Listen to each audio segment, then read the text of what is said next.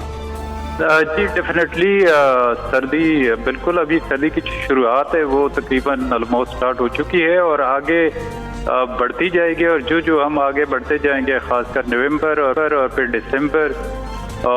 دسمبر کے last week سے مطلب مڈل سے لے کے جنوری کے مڈل تک اس میں شدید سردی بڑھتی ہے اور آگے مطلب ان میں مزید شدت آ سکتی ہے.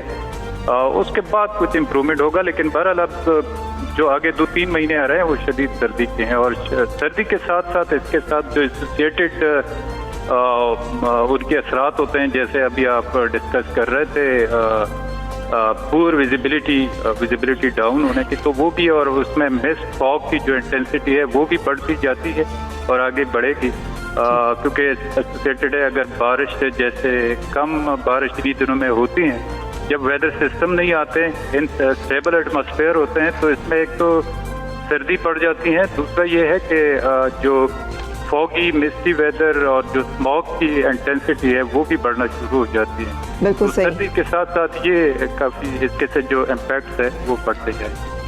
بالکل صحیح. یہ بتائیے گا ریاض صاحب, یہ بھی سامنے آئی تھی محکمہ موسمیات کی طرف سے پریڈکشن کہ اس دفعہ بارشیں بھی معمول سے کم ہوں گی, سو اس کے بارے میں بھی بتا دیجیے گا, کیونکہ بارشیں کم ہوں تو پھر فاگ کا خطرہ زیادہ کیا سنگین ہوگا؟ جی فاگ, کیونکہ یہ سارے جیسے بتا دیے کہ ٹیمپریچر کے ساتھ ایسوسیٹڈ ہے, خاص کر جو فاگ ہے یا مسٹ ہے, اور ٹیمپریچر جو کم ہوتی جائے گی, اسی طرح فاگ کے لیے انوائرمنٹل جو کنڈیشن ہے وہ بڑھتی جائے گی, فیوریبل کنڈیشن بنے گی. اور فاگ کے ساتھ جیسے جو بڑا ایک سویئر قسم کا جو ایک ہیزرڈ ہے ایئر پولوشن کا فارم ہے اسموگ, خاص کر پنجاب میں اور ان کے دیگر حصوں میں جس میں کے پی بھی انکلوڈیڈ ہے, اور ساتھ پنجاب کے موسٹ ایریاز اب ٹو سم ایکسٹینٹ کے علاقوں تک, تو اس میں بھی اس قسم کی چیز ہے, مطلب یہ ان کی جو امپیکٹ ہے وہ پڑے گی, اسموگ کی بھی پڑے گی.